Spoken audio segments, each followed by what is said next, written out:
আসসালামু আলাইকুম। এটা একটা মশলা জাতীয় ফসল রাঁধুনি। অনেক একটা দামি ফসল হিসেবেই পরিচিত আমাদের এখানে। রানিং বছরেও এটা 14-15 হাজার টাকা মন বিক্রি হয়েছে। সবচেয়ে বড় সুবিধা এই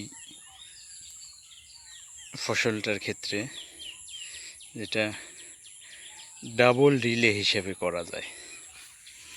এই দেখেন, এখানে সরিষা কেটে নিয়ে গেছি এবং ধানের নাড়াও আছে। এই যে ধানের নাড়াও আছে, সেই বর্ষা মৌসুমে ধান করছি। ধান পাকার কেটে নিয়ে যাওয়ার 7-8 দিন আগে সরিষা এবং রাঁধুনি একসঙ্গেই ছিটিয়ে দিছি। সরিষা উঠে গেছে প্রায় 2 মাস। সরিষা উঠানোর পরে রাঁধুনিতে একটা সেচ দিয়ে দিছি, আর অল্প, খুবই সামান্য 50 শতক জায়গাতে মাত্র 15 কেজি ইউরিয়া আর 3 কেজি ম্যাগনেসিয়াম দিয়েছি। অনেকটাই সুন্দর আছে। বৃষ্টির পানি যত বেশি পাবে গাছগুলো তত সুন্দর হবে।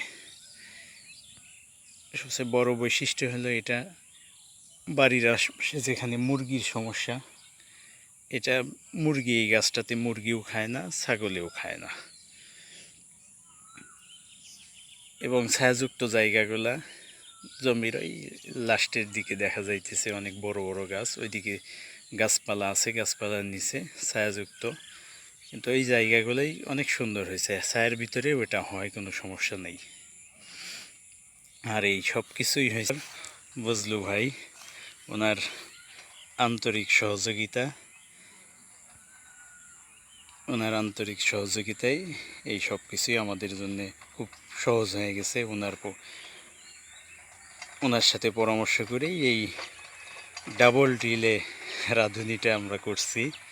ওনাকে অনেক ধন্যবাদ। ওনার আন্তরিকতা, এবং সবসময় আমরা ওনাকে ডিস্টার্ব করি রাত্রে 9টার সময়। সারাদিন অফিস শেষে বজলু ভাই বাসায় যায় রেস্ট নেওয়ার সময়ও আমরা ডিস্টার্ব করি, এই জন্যে দুঃখিত আমরা। কিন্তু উনি সেই সময় আমাদের সঠিক পরামর্শ দিয়ে থাকেন, এই জন্য ওনাকে আন্তরিক ধন্যবাদ। আসসালামু আলাইকুম।